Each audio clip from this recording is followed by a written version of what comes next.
Hello everyone, I'm Swee from the Heritage Conservation Centre, an institution of the National Heritage Board of Singapore.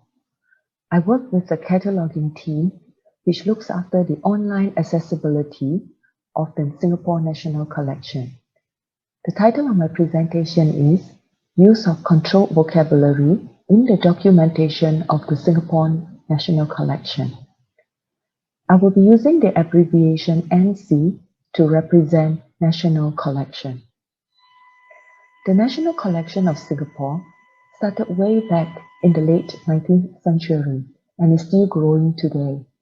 We have over 200,000 artifacts in the collection.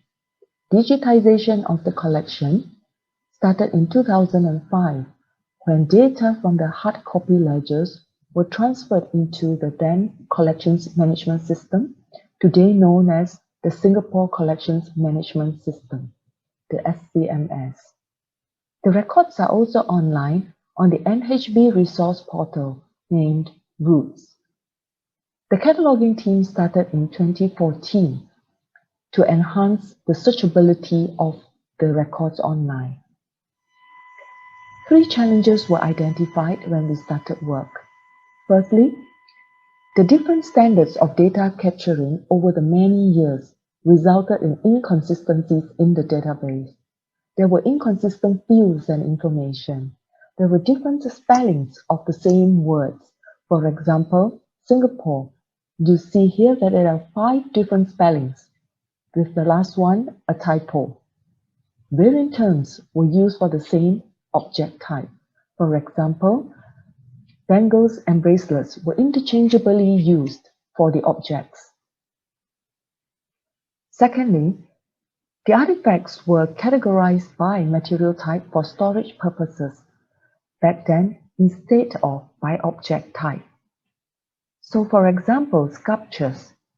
We have gold, silver, brass, ceramic, and bronze sculptures in the collection.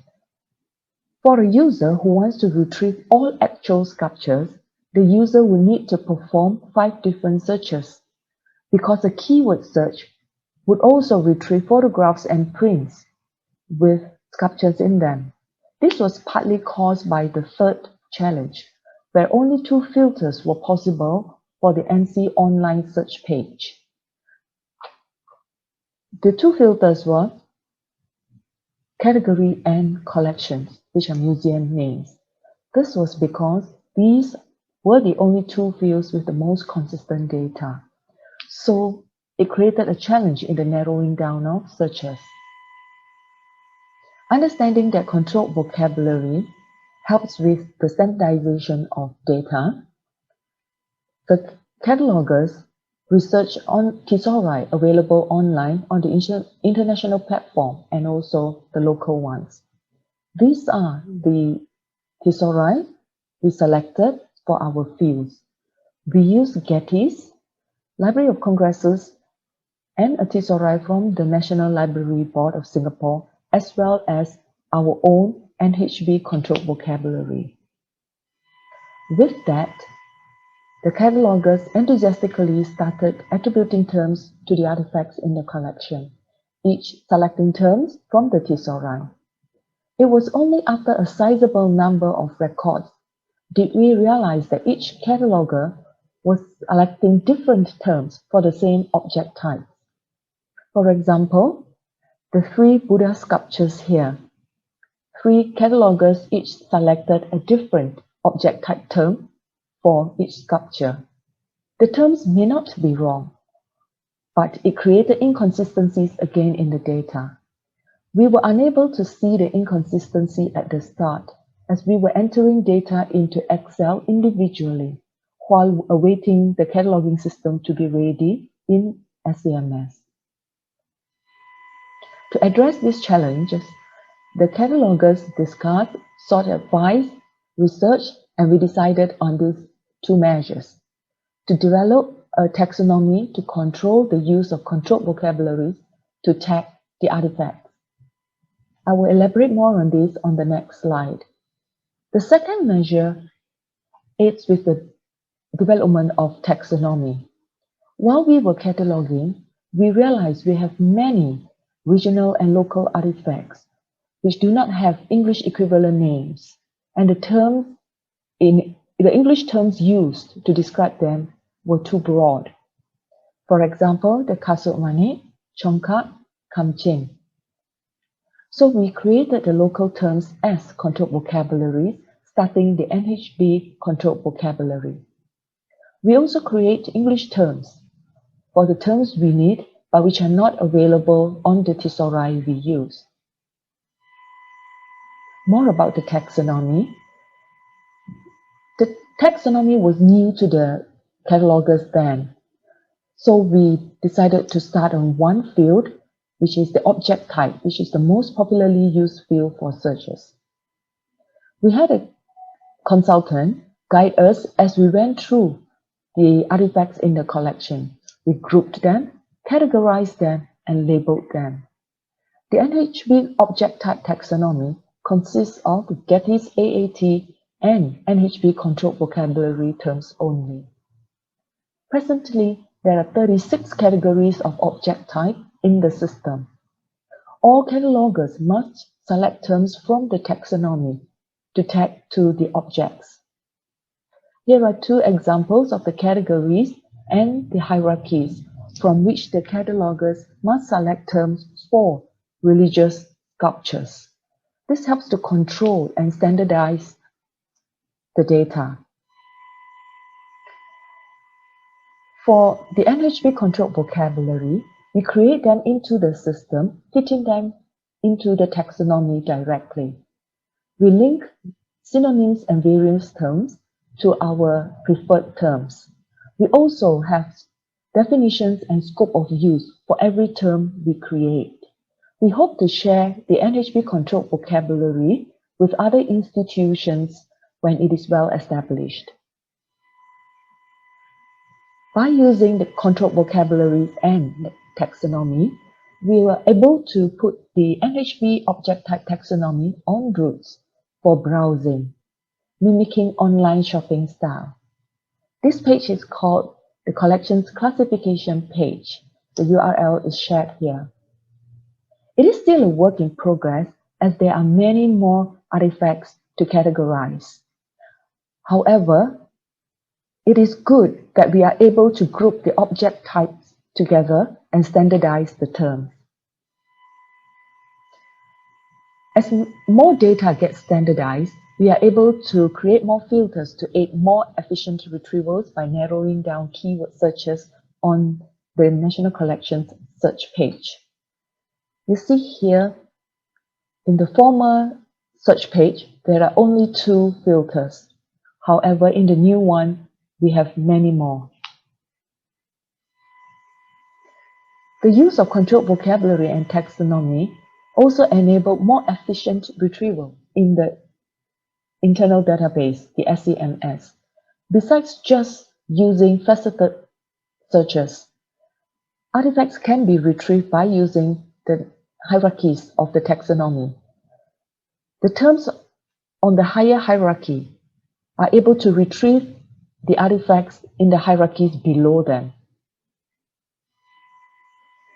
With the creation of the NHB controlled vocabulary, we are also able to use Malay and Indonesian native descriptors to more accurately describe our regional and local artifacts, resulting in more efficient retrievals. In summary, the use of controlled vocabulary and taxonomy enabled new features to be created on routes for browsing, search, and retrieval of the NC, and also created more efficient retrievals in the SCMS. It is still a work in progress due to the size and the variety of the NC. However, the work is fruitful as data is cleansed, standardized, and organized. And we are looking into exploring the use of AI for this area of our work in future. Thank you. Thank you, Swee. Let me check my email quickly. And while I do this, I don't see questions yet in my email, but there might be a little bit of a delay. Can I ask you a couple of questions, Jan? Yeah, sure. The first one, well, I mean, it's such a wonderful project where you're doing such in-depth work on vocabulary and looking at the local knowledge, but also doing some work to connect with other vocabularies outside of Singapore and in the world, essentially. And of course, I'm thinking of the Getty vocabularies. And I've noted that for the development of the NHB vocabulary, you do have a concordance with terms from the AAT. Sorry, I do. So when you're developing the vocabulary NHB for your project, you include mapping concordance to the Getty AAT terms. It seems like that's. No, and actually, the taxonomy, the NHB object type taxonomy consists of AAT and the NHB controlled vocabulary. The NHB controlled vocabulary is on its own. We create it, and we hope to be able to contribute to AAT one day when it's well established. This project is still, the NHB controlled vocabulary project is still very young. The format that we are doing it, we actually take reference from Getty's AAT. That's why we have the definitions, the scope of use, just as Getty AAT has. Yeah.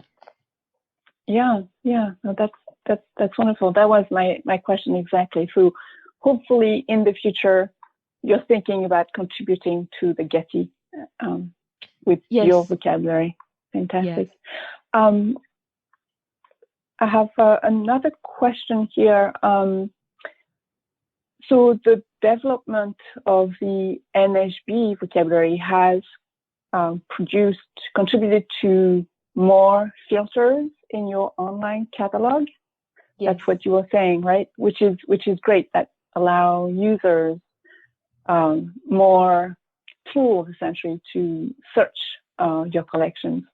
I wonder if you've had some user feedback on those additional search capacity online. Actually, we are waiting for the feedback. It was just launched on Thanksgiving. Yeah, this recent Thanksgiving. Yeah, that's why I asked to delay my submission of the video and my paper, because we were waiting. I was waiting for the launch of the new Roots, our new web portal. So we are actually waiting for the feedback to come in. But the NHB local terms, the NHB controlled vocabulary has the local terms, which we hope will help the people in the region, the Southeast Asian region, because the words are basically a lot more Malay and Indonesian. We do have English terms, but we also have, for instance, the game Chongkak. At my last slide, there was this game. So it's called Chongkak, and there's no equivalent English name. So for us to use games is very wide. It's too wide to describe the object. So I mean, if someone, it still can be found because we also tag it with games, folk games. But for a local person or the people in the region who knows the word Chongkak, they can retrieve it immediately. So we hope that it will benefit them as well. So we are waiting for the feedback. Yes. Okay, very good. I have one more quick question for you from Aruna Bogiruti. Hi, Aruna. Thanks for your question. She's asking about how the Singapore Museum decided which vocabularies to adopt and why did they decide to include an in-house vocabulary as well? Okay. When we first started, we went through quite a number, and we found that AAT's vocabulary fitted our variety. We did a prototype. We used the different vocabularies to try to tag our objects. So because AAT is more of art and heritage objects oriented, so we picked that. As we went along, we felt that the subjects were better described using Library of Congress. So that is why we added in Library of Congress's subject headings. And why we created the NHB controlled vocabulary is because we could not find the words to describe our regional and local artifacts more accurately. I wouldn't say it's not accurate, but more precisely. So as I mentioned, now there are special, like the beaded slippers, the kasut manik, the beaded slippers. On AAT, you have slippers, but you do not have beaded slippers. And these slippers are actually sewn by hand, embroidered by hand using the beads. And it's special to the Straits Chinese, whom we call the Peranakans. So we wanted to give it, we felt that it will be more precisely described by having the term kasut manik or beaded slippers. So that is the reason why we started giving turning the local terms into our own controlled vocabulary. Thank you for all those precisions. That's very helpful. And thank you for being up so early for us. I know it's almost 2 o'clock in the morning at your place. So thank you for having me. Yeah.